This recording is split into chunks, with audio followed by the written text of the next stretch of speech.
E aí, Dev, beleza? No vídeo de hoje eu vou mostrar para vocês como controlar dois bancos de dados utilizando o Spring Boot 4, Hibernate,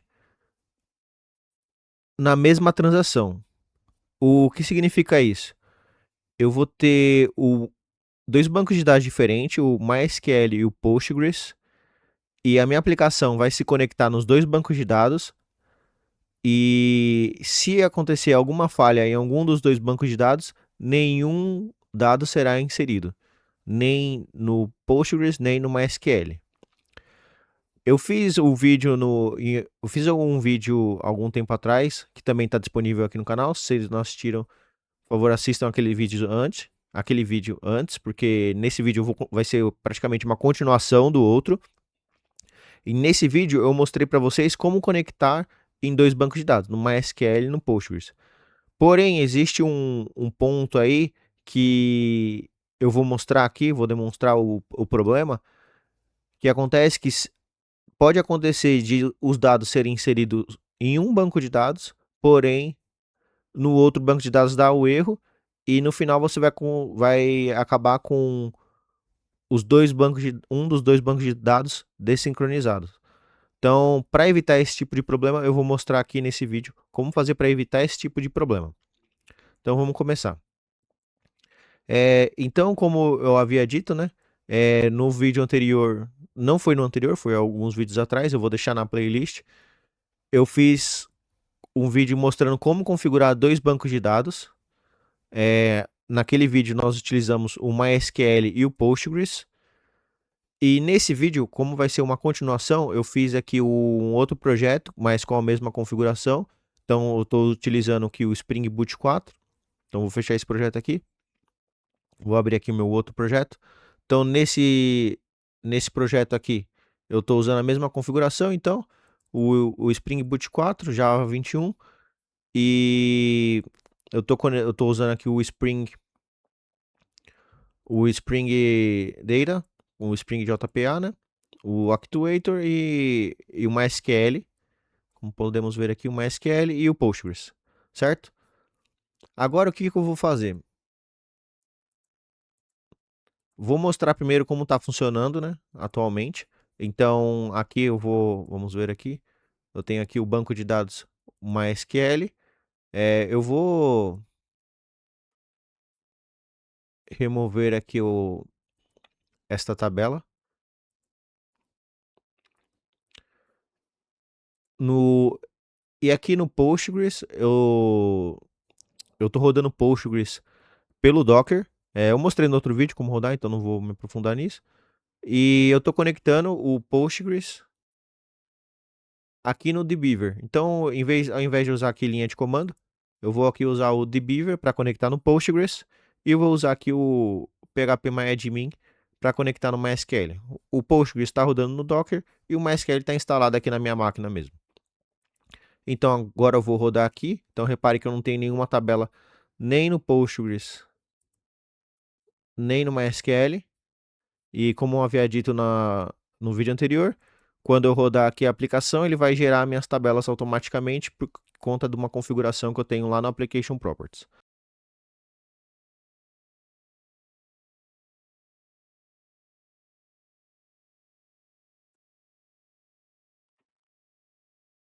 Então agora eu venho aqui no Postman, vou enviar aqui a mesma requisição do vídeo anterior. Então eu vou comprar aqui um computador, 2 unidades por 3.000 cada. Então vou enviar aqui, send. Ó, foi enviado com sucesso, então aparentemente ele cadastrou lá dentro do banco de dados. Então se a gente ver aqui no MySQL, ele já criou aqui a tabela e temos aqui a inclusão de um registro. Então foi comprado aqui, o valor total deu 6.000, né? Então esse é o valor do pedido. E aqui no Postgres, se eu mandar aqui atualizar, agora temos uma tabela. Se eu clicar com o botão direito aqui, ver dados, também temos um registro aqui. Quantidade 2, valor do produto 3.000 e o valor aqui Opa. E o valor total deu. É esse daqui. Então, tudo bem. Então, tá feito. Deixa eu fechar aqui e abrir de novo.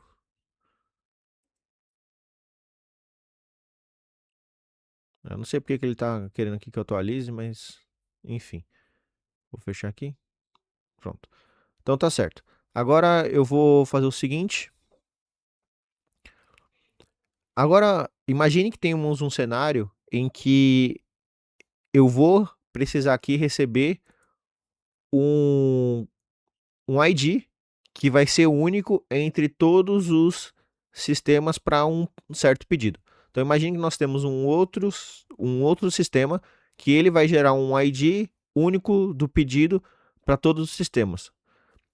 Porém, no nosso sistema aqui, a gente está conectando com dois bancos de dados. Então, no nosso caso aqui, no nosso cenário, eu precisei criar aqui uma aplicação que fizesse conexão com dois bancos de dados, que foi feito. E aí, cada banco de dados vai. E a aplicação vai inserir dados em cada banco de dados. No momento, ele está inserindo tudo certinho, mas como agora a gente tem esse cenário, que a gente vai ter uma chave única para todos os registros relacionados ao pedido em todos os bancos de dados, em todos os sistemas, agora nosso banco de dados vai mudar um pouquinho. Então eu vou vir aqui ó, no financeiro, na minha entidade, na nota fiscal, e aqui eu vou criar aqui um ID chamado private string UID. Esse aqui, esse UID, ele tem um formato específico, ele é a ideia de você ter um ID universal, um ID que não será repetido em nenhum outro lugar. Ele pode ter uma leve falha, mas é muito baixo, então ele pode acontecer de ter um duplicado, mas é muito baixo a probabilidade, então a gente acaba utilizando ele mesmo.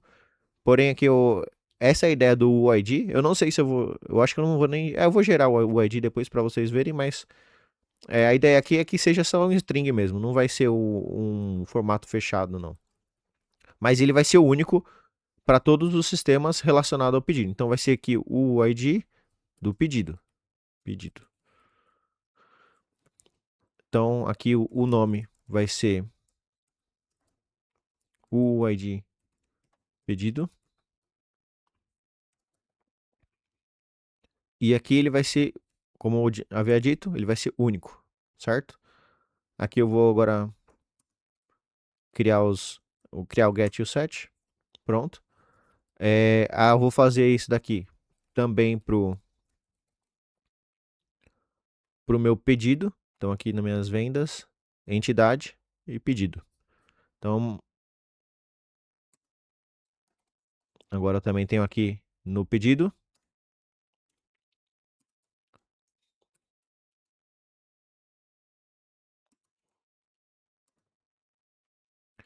Então tá bom, agora eu tenho no pedido e agora no banco de dados eu vou fazer o seguinte, para não eu quero regerar aqui o banco a tabela, então eu vou excluir a tabela, vou eliminar a tabela aqui, vou eliminar a tabela daqui.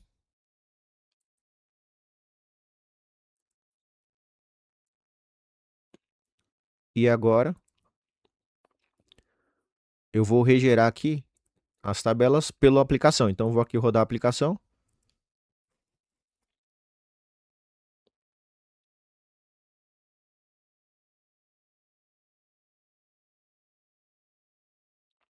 Pronto, a aplicação aqui está rodando. Se eu vim aqui novamente no financeiro, pronto, a tabela está aqui.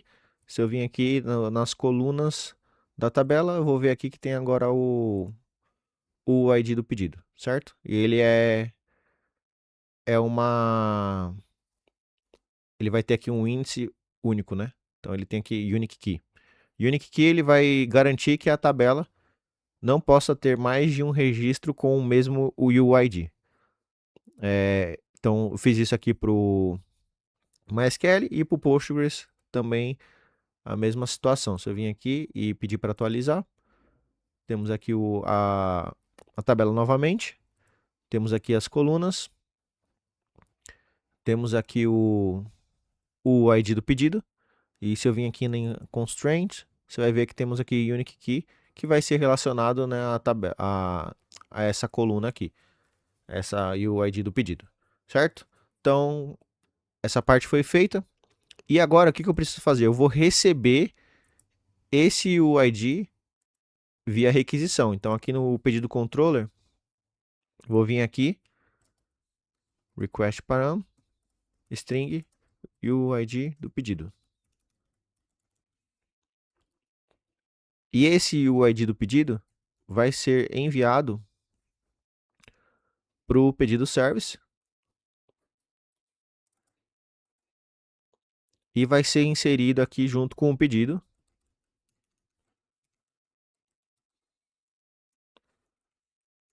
E vai ser inserido junto com a nota fiscal. Então, os dois precisam ter o ID do pedido. O ID único, né? O único universal do pedido. Beleza? Aí aqui no pedido controle, vamos começar a enviar ele. E beleza. Agora aqui, o que ele está dando de erro aqui ainda? Aqui, esqueci de fechar. Pronto. Agora vamos aqui reiniciar o sistema aqui, para ele passar a ter esse endpoint com o ID do pedido. Então agora, repare que se eu enviar aqui com apenas esses dois parâmetros, ele vai me retornar aqui quadros, né? Porque a requisição está errada. Agora, se eu acrescentar o ID, aqui se você existem vários sites aí para você gerar o ID. Até o próprio Java ele consegue gerar, né? Então vamos gerar aqui pelo Java, só para mostrar aqui para vocês como é que gera. Às vezes, até uma dica para vocês, às vezes eu quero só fazer um teste aqui rápido no Java. Então aqui eu vou parar aqui o sistema. Aí eu venho aqui, crio aqui uma classe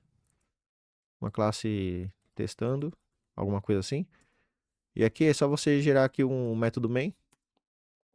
E aqui você pode dar aqui vou dar aqui um system.out.println. E aqui uid.random uid. Aqui se eu mandar aqui rodar, ele vai rodar. E aqui me gerou aqui um ID. Então posso fazer dessa forma, ou vocês também podem pegar em algum site aí, qualquer, pesquisando no Google, vocês vão achar bem fácil. Eu gerei aqui esse UID para mim, então fica aí essa dica. Vou jogar aqui. E beleza, agora nós temos o UID. Essa classe aqui testando, eu vou deixar ela criada, mas ela não vai interferir em nada. Apenas se você estiver aí na empresa, né? Se estiver usando o Git, só toma cuidado para não comitar a classe que você está usando para testar, né? Que já vi acontecer isso, né? Aí depois tem que reverter, ou às vezes, e principalmente quando tiver senha, porque daí dá mais trabalho ainda, porque você tem que remover todo o histórico do Git. Enfim, mas é só uma dica aí para vocês. Agora, vou fechar aqui eu vou deixar essa classe aberta. Vou aqui agora rodar a aplicação novamente.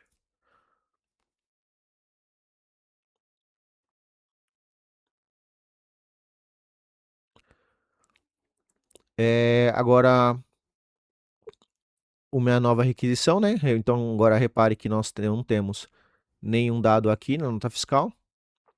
E também não temos nenhum dado aqui no pedido. Se eu visualizar aqui os dados, ver dados, não temos nada. Agora eu vou incluir.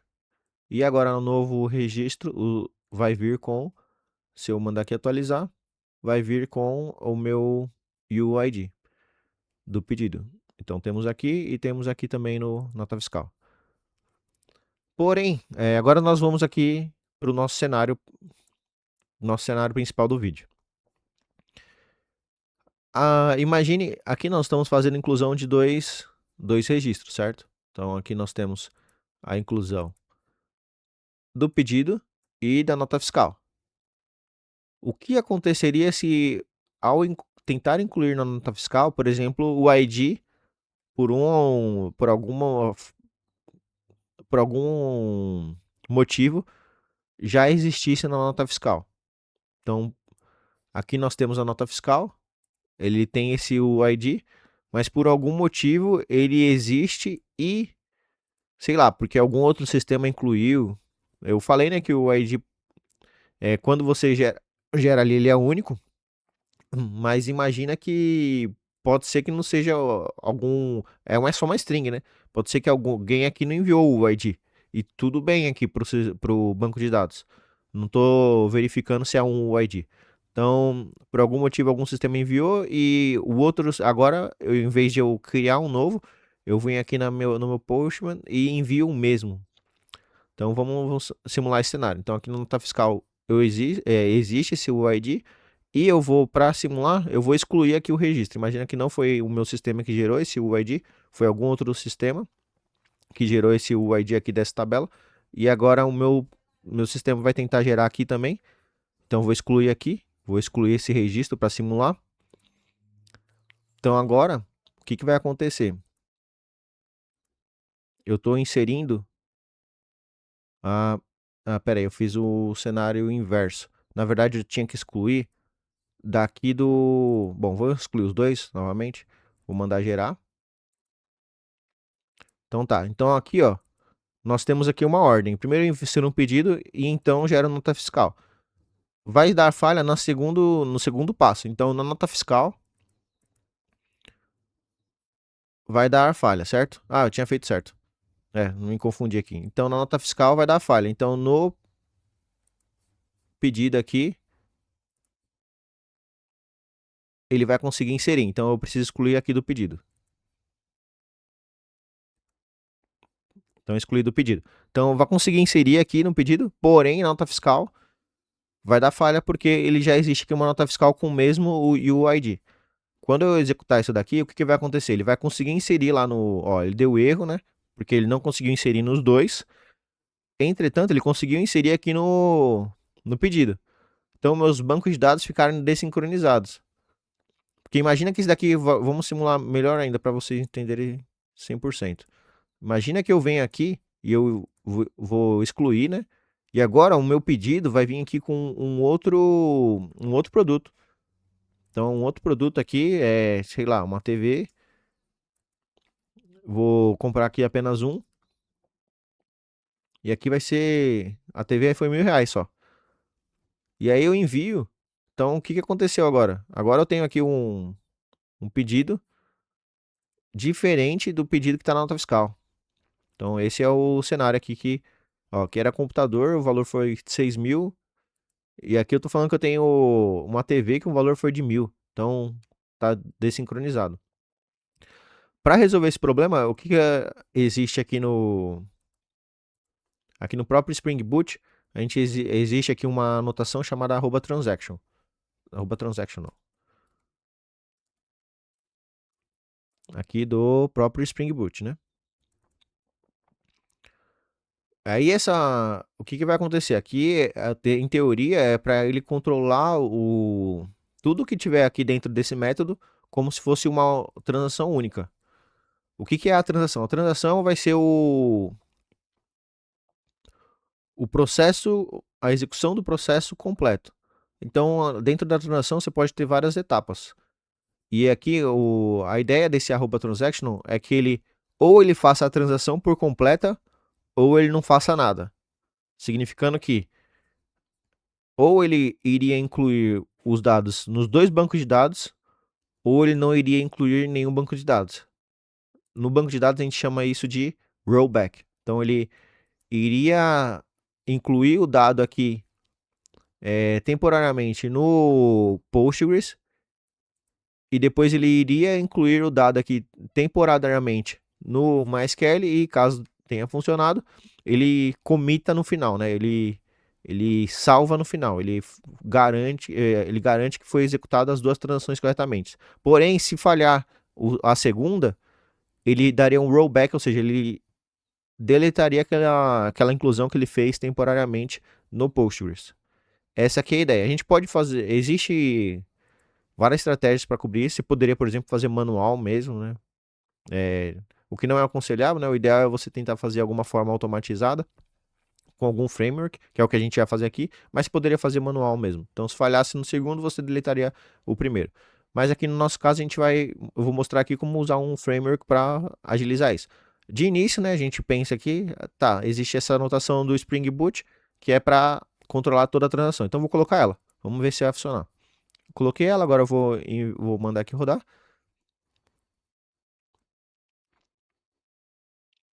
Então agora, teoricamente, né, eu não tenho mais o registro aqui, eu vou deletar o registro. Então venho aqui, seleciono ele, clico aqui no xizinho e salvar.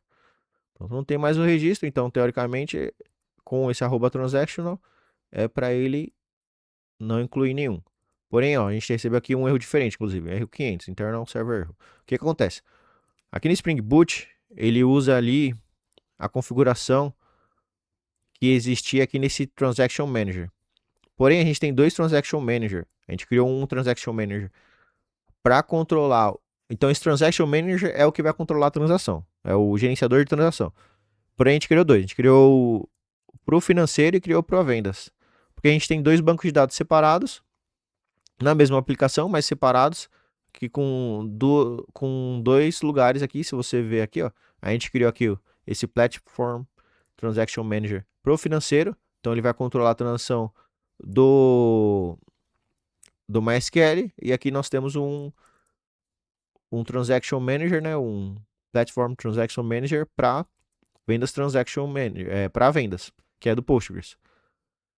Agora, isso que é o ponto, né? Então a gente quer controlar os dois bancos de dados na mesma transação e não em transações diferentes. Porém, a gente tem duas transações, dois gerenciadores de transação. Então não funciona dessa forma. Para resolver esse problema, existe um framework chamado Atomicals. Então esse framework, né, se vocês quiserem depois dar uma olhada, né, Atomicals, Spring Boot 4 aqui. Então aqui, ó, tem essa página aqui do Atomicals.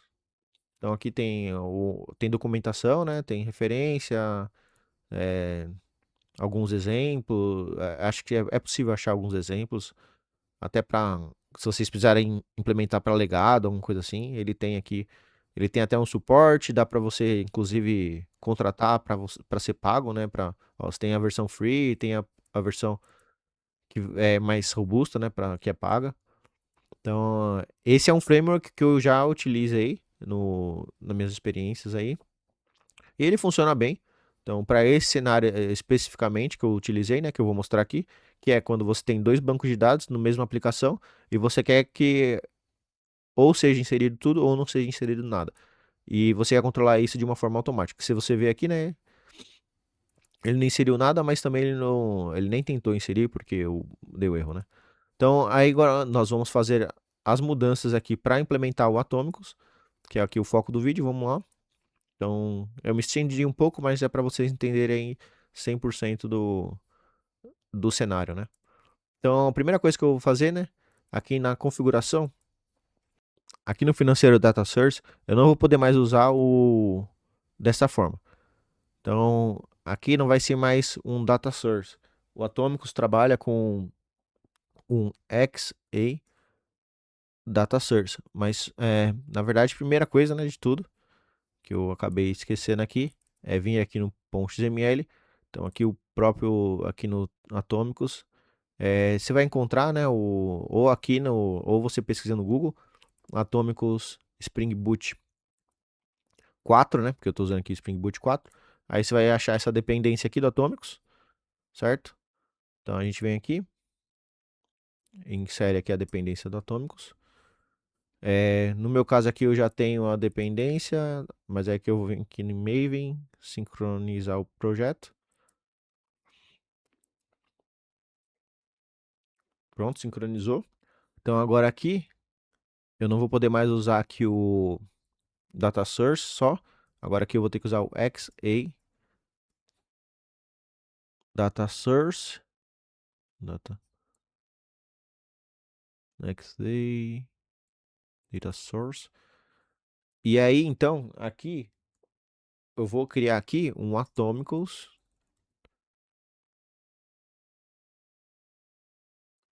data source. Vamos criar aqui para o Spring. Data source bin.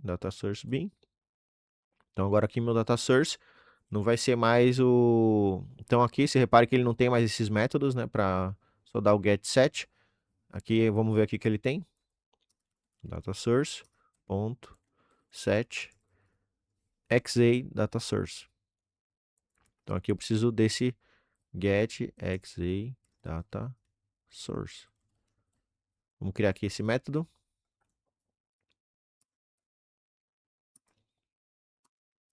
E aqui eu vou ter que criar esse xa data source. Então, para esse xa data source, nós vamos ter aqui mysql, mysql, X. Ó, ele não está encontrando, mas eu sei por quê. Porque aqui, ó, repare que eu coloquei como compile para atômicos, mas aqui no MySQL eu coloquei runtime e Postgres também. Eu vou tirar esse runtime. Se eu tirar só o runtime, provavelmente ele já vai começar a encontrar as classes. Eu quero que ele também sincronizar. Agora vamos ver aqui MySQL. Olha lá, MySQL xa data source. Então, xa data source igual new MySQL. Beleza, aí aqui no xa data source ponto set. Aí nós temos aqui o URL. Então aqui eu posso adicionar o URL. Aqui vamos adicionar essa URL aqui.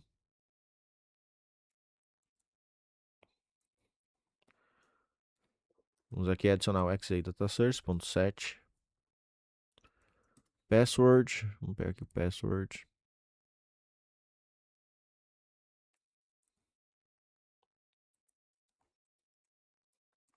Xa data source ponto set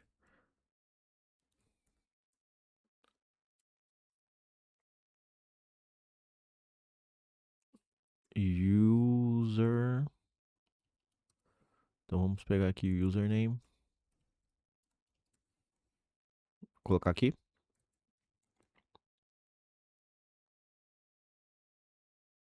E o driver, acho que não, driver a gente não coloca aqui, vai ser em outro lugar, se não me engano. Não, não coloca aqui. Então aqui tem essa diferença, a gente não vai colocar o driver aqui. Inclusive o driver eu acredito que vai ser até diferente, mas vamos ver. Vamos seguindo aqui. Xa data source. Então aqui agora nós temos isso, não preciso mais de nada disso daqui. Ó, na verdade aqui eu me confundi um pouco, aqui eu vou retornar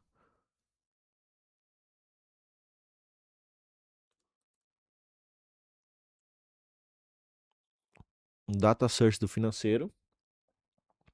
E aqui é o xa data source. Que vai ser privado aqui mesmo, né? Só para criar aqui o objeto. E aqui que realmente vai ser utilizado como bin. Certo? Então agora nós temos aqui um data source. Tirar isso daqui. Por enquanto. Então tá. Agora, ó, repara aqui que a gente tem o Transaction Manager, né? Não vou poder mais ter ele, mas por enquanto vamos deixar aqui. Então, eu resolvi aqui o ponto da configuração do data source para o MySQL. Agora vamos resolver lá para o Postgres. Aqui no Postgres, mesma coisa, né? Então aqui, vamos ver aqui se dá para... daria até para fazer alguma coisa mais genérica, mas vamos repetir aqui o código mesmo. Então aqui vai ser igual. Então daria para deixar melhor, né, esse código. Por enquanto a gente vai deixar assim. E aqui, em vez de retornar o data source bin, e aqui eu vou pegar aqui Ctrl C desse daqui, Ctrl V aqui. Aqui em vez de ser financeiro é vendas, vendas, venda, vendas, aqui vendas e aqui vendas.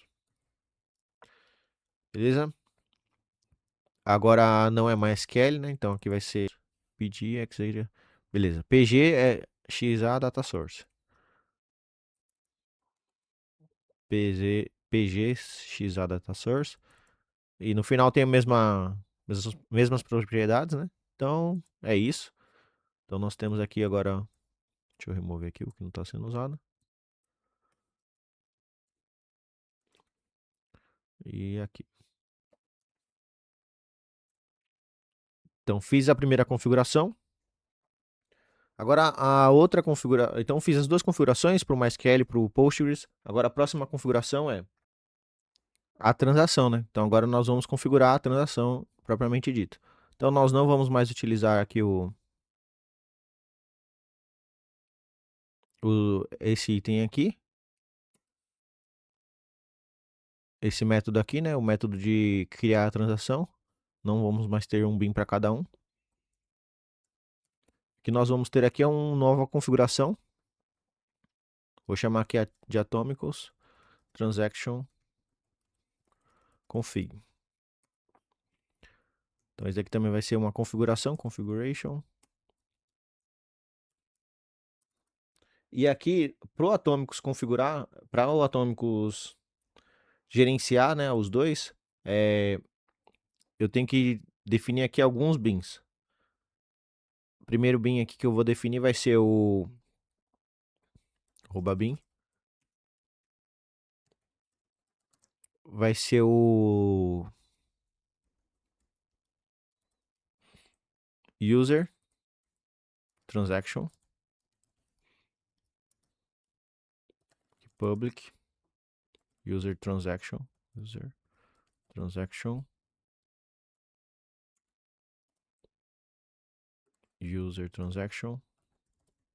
Então esse aqui vai ser o primeiro bin. Aqui existe aqui uma classe chamada, repare que ele é uma interface, né? Então user transaction impl, que é o de implementação, user transaction igual a new. E aqui eu posso retornar ele, user transaction. Aí aqui você pode ver aqui que ele tem, né? Tipo, user transaction.set. Você pode aqui adicionar um timeout em segundos. Aqui adicionar um timeout aqui. 100 segundos. É 1 minuto, né? Vamos jogar aqui 60 segundos. Aqui que ele tá no de erro. Aqui quando eu... Tem que dar um throw aqui quando eu adiciono. Ele tem que tratar essa exceção, mas não vou tratar não, vou deixar aqui. Vou lançar ela. Então agora esse é o primeiro, o segundo vai ser aqui o meu bin atômicos transaction manager.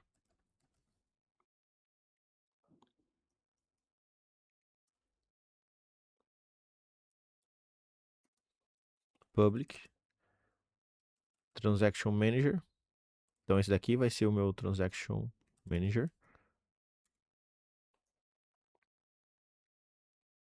Atômicos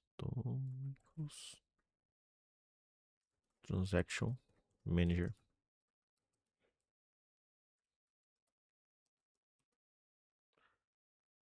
Então aqui nós temos o user transaction, né?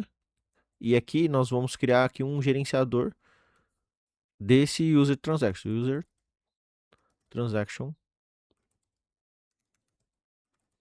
manager. User transaction manager igual a new.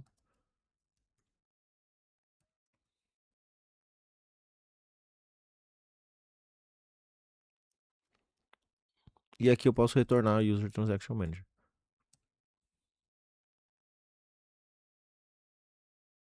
Então aqui, né, eu preciso dessas duas configurações que vão controlar aqui as transações. Vamos ver aqui. Vamos aqui ver o que ele tem aqui. Vou setar aqui o...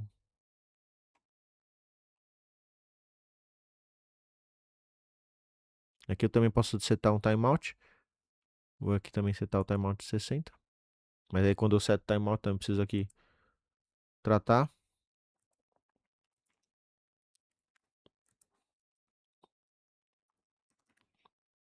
E agora por último, agora vai ser o Transaction Manager que vai usar esses dois Transaction Manager. Vai usar, na verdade, esses dois bins para gerenciar todos os bancos de dados que tiverem configurado aqui na aplicação. Então aqui vai ser o meu bin. Aí esse aqui vai ter o nome do que o Spring entende, né, que é o Transaction Manager. Public. Aí vai ser o meu Platform Transaction Manager, que eu tinha lá em cada um, né? Agora vai ter aqui, centralizado. Vai ser o meu Transaction Manager. E agora ele vai receber os meus dois, AutoArt, vai receber meu User Transaction Manager, e vai receber o meu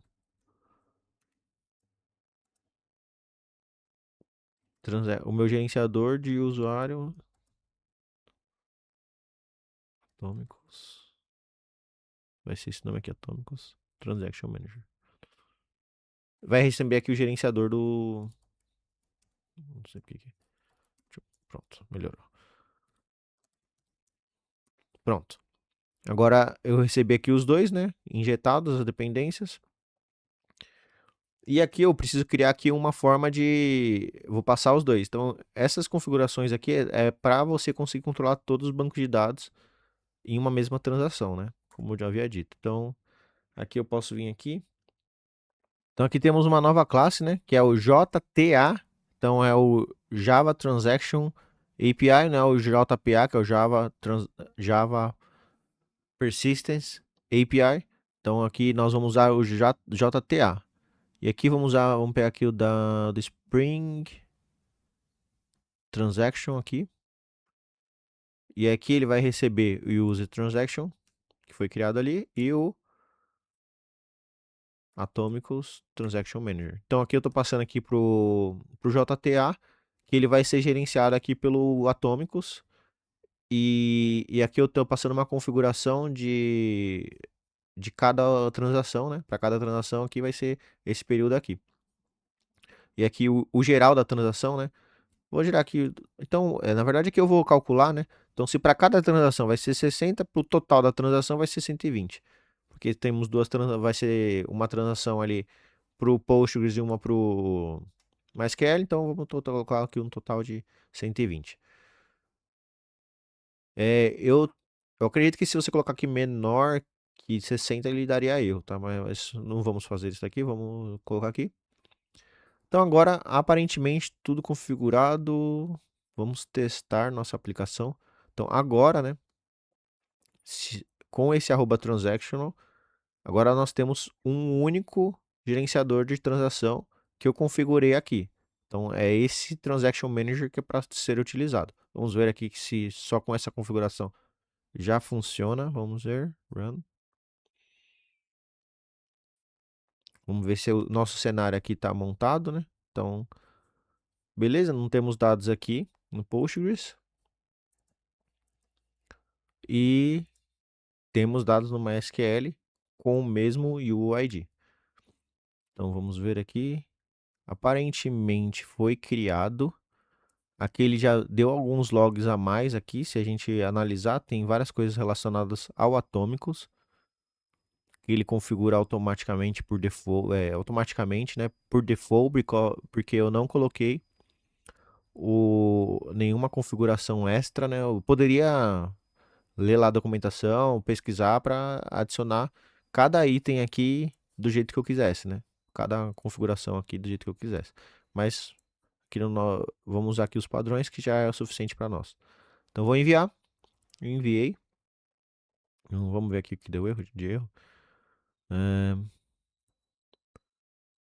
No bin, vendas. Ah, tá. É porque aqui, ó, tem um lugar que eu configurei aqui na minha configuração que eu falei que o Transaction Manager tinha um nome. Ah, deixa eu remover aqui esse.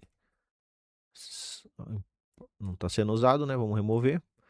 Aqui, ó, tá vendo? Eu coloquei aqui, ó, que o meu Transaction Manager Reference vai ser o Financeiro não existe mais. Então coloque T, Transaction Manager.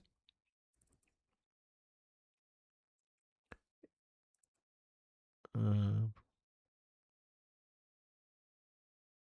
e aqui no vendas, aparentemente não precisa nem colocar pelo que estava escrito ali. Vou deixar e depois eu tiro para a gente ver se não tem diferença. Agora eu vou mandar reiniciar aqui o sistema para aplicar as mudanças. Então agora, então aqui eu configurei para ele apontar para o Transaction Manager. Vamos ver.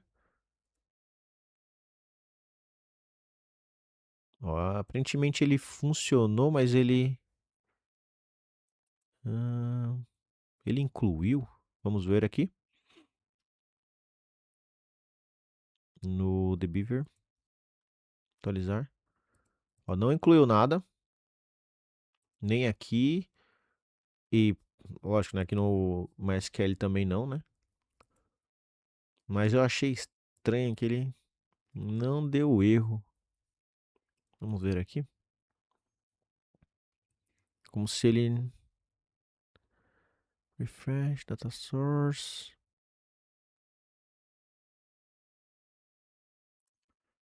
É para ter dado erro e ter dado rollback.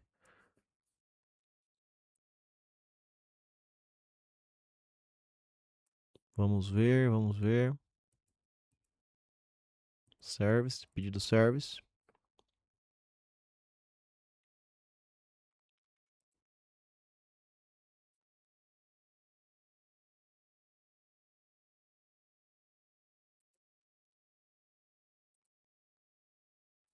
Vou rodar aqui em modo debug para a gente analisar aqui mais a fundo, porque aparentemente era para ele dar erro, né? E fazer o rollback. Aparentemente ele tá fazendo, ele, pelo menos ele não tá incluindo, né? Então, vamos ver aqui. Tá, então ele tá chegando aqui, né? Vamos aqui pro próxima etapa. Então vamos lá, foi pro pedido, tal. Mandou o save. Vamos ver aqui. Nada. Então foi. Que vai mandar o save. Ele mandou o save aqui. E aparentemente, bom, a gente pode fazer aqui um outro teste. Então no final ele não dá o erro. Eu tava esperando que ele desse o erro. A gente pode fazer aqui um outro teste. Vamos mudar aqui o 2 para 3. Vamos ver se ele inclui nos dois bancos de dados.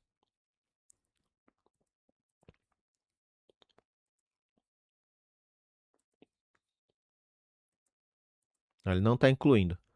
Então, aparentemente tem alguma configuração faltando. Eu acredito que eu sei qual que é. Vamos aqui testar aqui.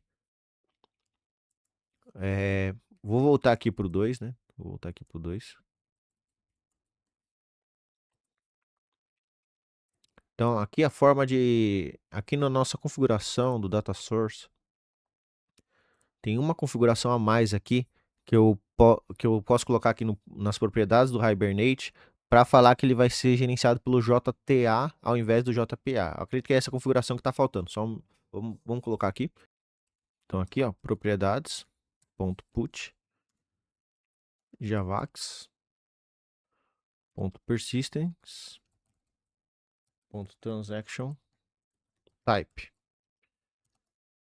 E aqui, vou colocar JTA.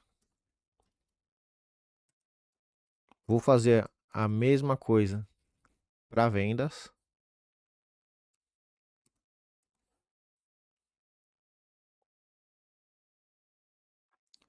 E agora vamos testar aqui, vamos rodar novamente, né? Vamos ver se ele consegue agora gerenciar corretamente a transação.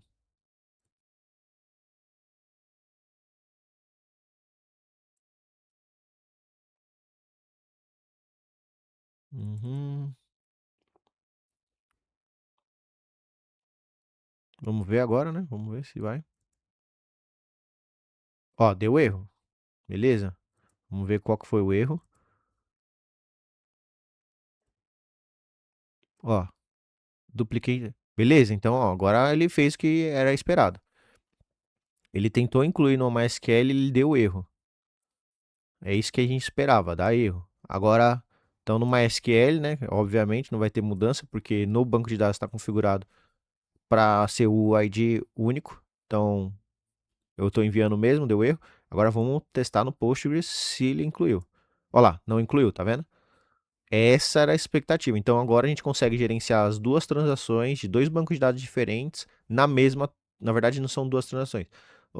São duas transações, mas é gerenciado por uma transação única, uma transação acima, que é o que a gente está fazendo agora com Atômicos. Então ele gerenciou certinho. Então, se você vir aqui no perdido service, então a gente pode até fazer aqui como aqui, vamos rodar aqui no, em forma de debug, para a gente aqui entender certinho o que está acontecendo.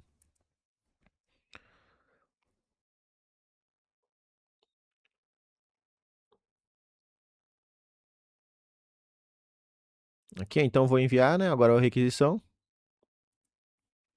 Então, beleza, aqui veio para cá. Aí aqui vai incluir o pedido, né? Então, não deu erro, então ele incluiu o pedido. Vamos tentar aqui ver. Não, não aparece aqui, porque ele está ali na transação ainda.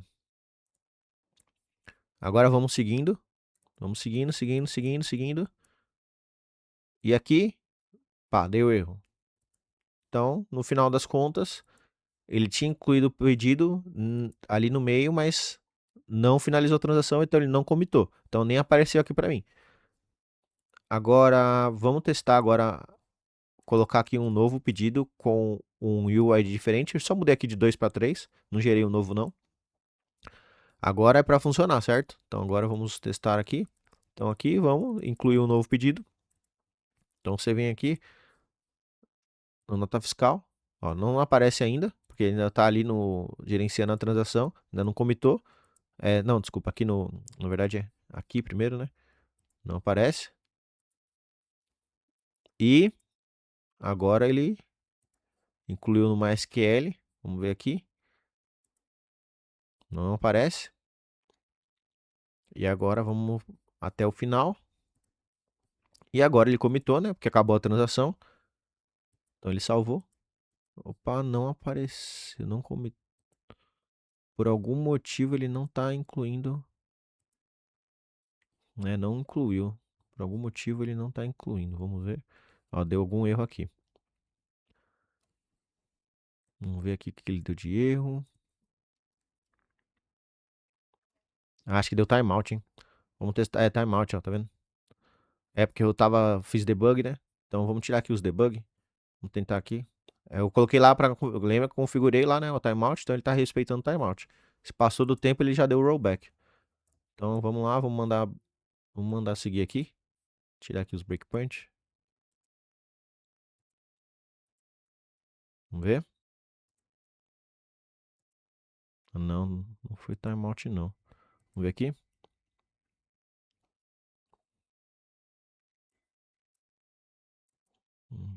Clear. Vou mandar executar de novo para entender aqui o que tá acontecendo. Ó, ele tá dando algum erro. Acho que eu sei o que é, hein. Ele fechou a conexão. Hum, então tem mais uma configuração que a gente pode fazer aqui, ó.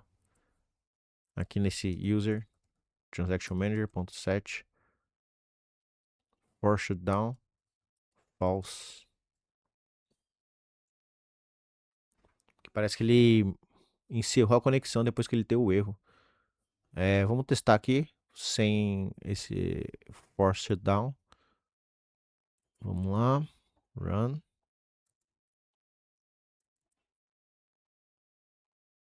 Agora eu vou rodar sem o.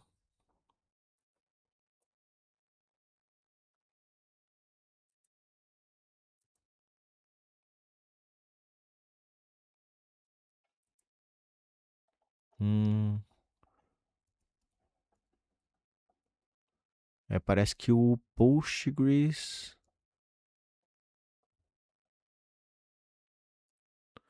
No Postgres tem essa. Tem que. Então, pro Postgres funcionar com esse XA Data Source, eu preciso configurar esse Max Prepared Transaction. Eu não lembro como é que configura, vamos configurar ele juntos aqui.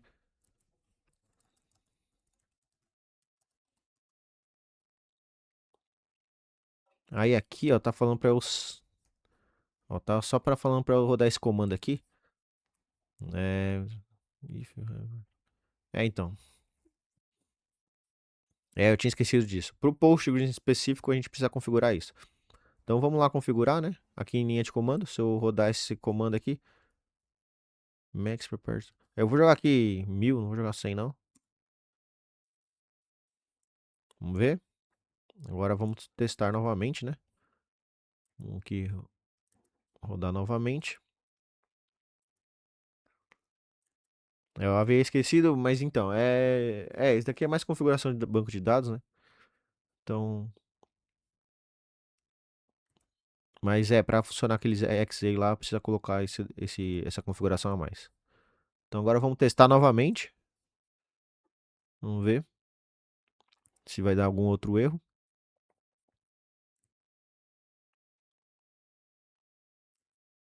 Parece que deu algum outro erro. Novamente pro Postgres. Vamos ver.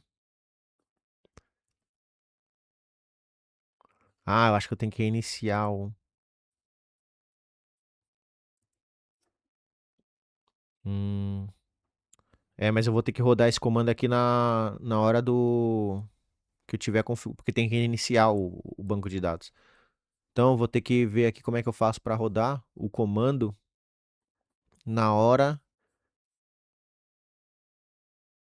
de subir no Docker. Vamos lá. Então vamos lá. How to configure Docker image start. Eu não lembro de cor. Na verdade, aqui ó, vamos ver.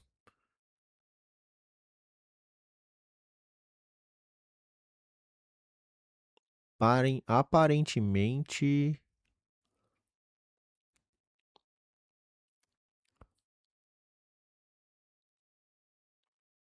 eu teria que acrescentar esse "-c" aqui, ó. Vamos testar aqui. Vou adicionar ele no meu comando aqui.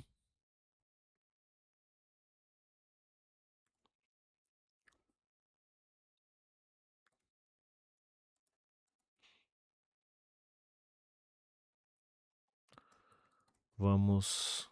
Vou parar aqui. Exit. Docker. rm-f. My Postgres. Docker ps-a. Tem nada. Então agora eu vou rodar aqui com o comando, né?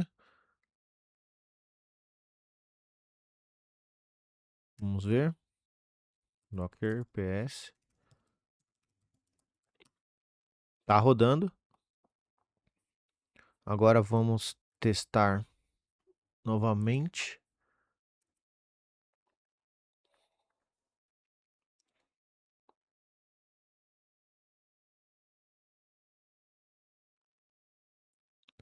Então ele tá dando um erro aqui, vem das nossas. Ah, é porque eu. Ué, mas eu não mandei criar aqui.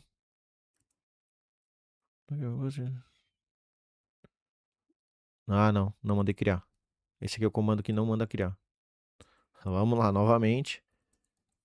Na verdade, é esse comando aqui que ele tá falando aqui, ó. PostgreSDB. Vamos lá. Então, Docker. Acho que pra cima que eu tenho. Docker Ham. É esse daqui. E aqui eu posso usar esse comando agora. Beleza. Agora vamos reiniciar novamente. Agora vai, hein? Agora vai.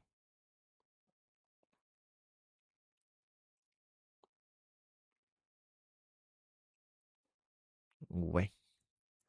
Vamos. Stop and rerun.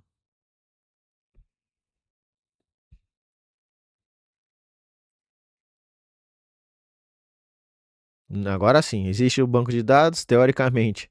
O banco de dados é para estar com essa configuração aqui no Postgres. Vamos ver agora. Olha lá, funcionou. Então, agora sim é para ter dois. Vamos ver aqui. Dois registros, ó, mas repara numa coisa que eu analisei aqui, ó, que na verdade eu sabia que ia acontecer isso, que eu já tinha visto isso quando eu implementei. Repara que a gente vai perdendo os IDs, ó. Não é, em cada rollback que ele faz, ele usa o ID. Ele tenta ali, porque ele faz uma inclusão no banco de dados em uma das camadas. E depois, na segunda camada ali, ele vai controlando a transação. Então, ele não deixa disponível, mas ele inclui no banco de dados. E quando ele termina a transação, ele vai lá e comita. Ele vai lá e fala, agora está disponível para todos. Agora está disponível, tá atualizado. E aqui, ó, no Postgres foi o 1, né? Agora a gente vai fazer o cenário anterior novamente, né? Então aqui o 2.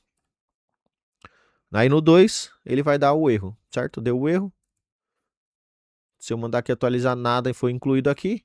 Se eu mandar aqui atualizar nada foi incluído aqui. Mas aqui também não teria como. Agora vamos fazer o seguinte. Vou debugar novamente para finalizar, né? Agora que nós já temos aqui toda a configuração funcionando. Então, e eu vou resumir no final o que foi feito de alteração e aí a gente fecha aqui o vídeo. O vídeo ficou bem extenso, mas eu queria detalhar bastante para não ficar nenhuma dúvida. Então, beleza, subiu. Vamos tentar, né, fazer aqui eu subi como debug, né? Então vamos ver aqui. Eu quero aqui no pedido service, eu quero botar aqui um breakpoint e vamos ver aqui passo a passo, não, vamos ver aqui no final, né? Então, teoricamente, ele vai tentar incluir no pedido service, né? Então aqui, deixa eu remover desse. Vamos para frente. Então aqui ele incluiu, né, lá no Postgres. Então aqui vamos lá para o Postgres novamente. Não aparece nada, mas deu certo. Se você for indo agora, ele vai dar erro lá no nota fiscal.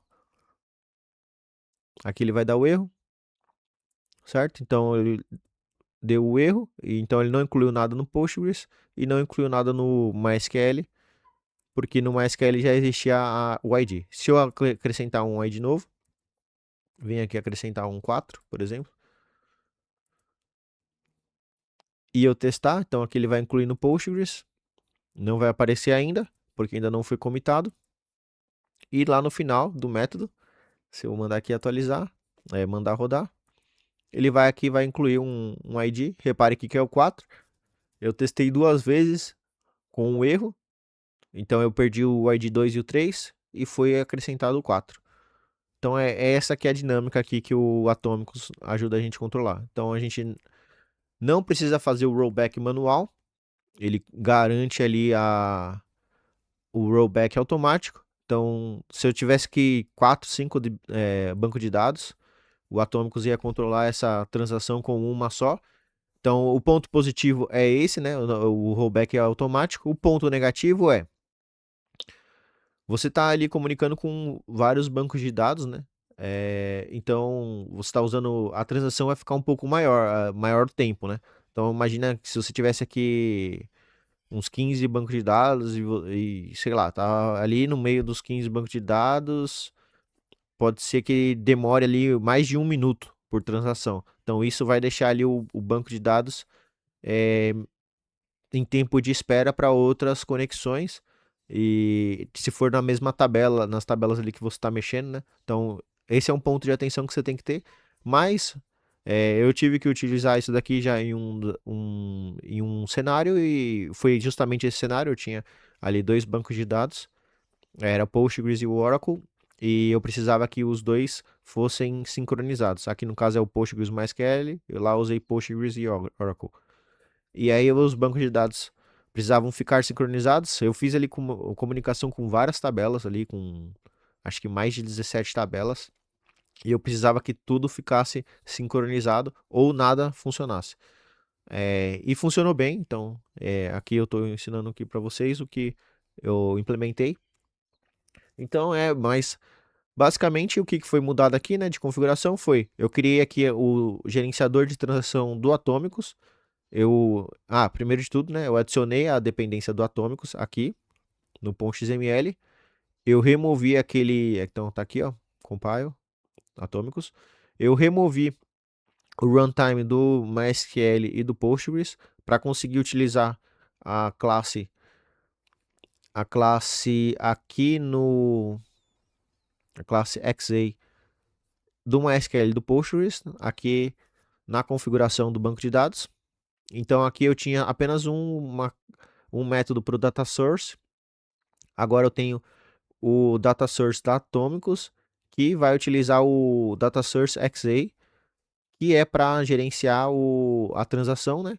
Eu mudei a propriedade aqui, ó, adicionei uma propriedade a mais, que é o transaction type, que ao invés de ser JPA, agora vai ser JTA, o padrão JPA, mas agora precisa ser o JTA, que é o Transaction API. E aqui e foi basicamente, e eu mudei aqui em cima, né? Eu estava usando aqui uma transação pro financeiro e uma transação pro vendas, agora tem uma transação única, né? Que é gerenciada pelo Atomics, então eu precisei mudar aqui também, tanto pro financeiro quanto para vendas. Aparentemente, se eu remover esse daqui, funcionaria também. Vocês podem fazer o teste aí, mas aparentemente funcionaria, segundo o IntelliJ aqui, né? E, e é claro, né? Aí, depois de configurado tudo isso, eu posso acrescentar aqui o @transactional do Spring, que é o do Spring, aqui no meu controller, e ele vai gerenciar quantos bancos de dados tiverem aqui dentro. É claro, né? Se todos estiverem configurados bonitinhos aqui, do jeito que eu configurei, e ele vai gerenciar todos os bancos de dados. Ou ele vai incluir os dados em todos os bancos de dados, ou ele não vai incluir em nenhum. Esse vídeo ficou bem longo, bem extenso, mas por esse vídeo é isso. Eu expliquei aqui bem essa situação aqui de você controlar a transação para mais de um banco de dados. Espero que vocês tenham gostado. Então, por favor, dê o like aí no vídeo, se inscreva aqui no canal e comenta aí os vídeos que vocês têm interesse que eu aborde, que eu trago aqui para o canal. Beleza? Então, obrigado. Até mais.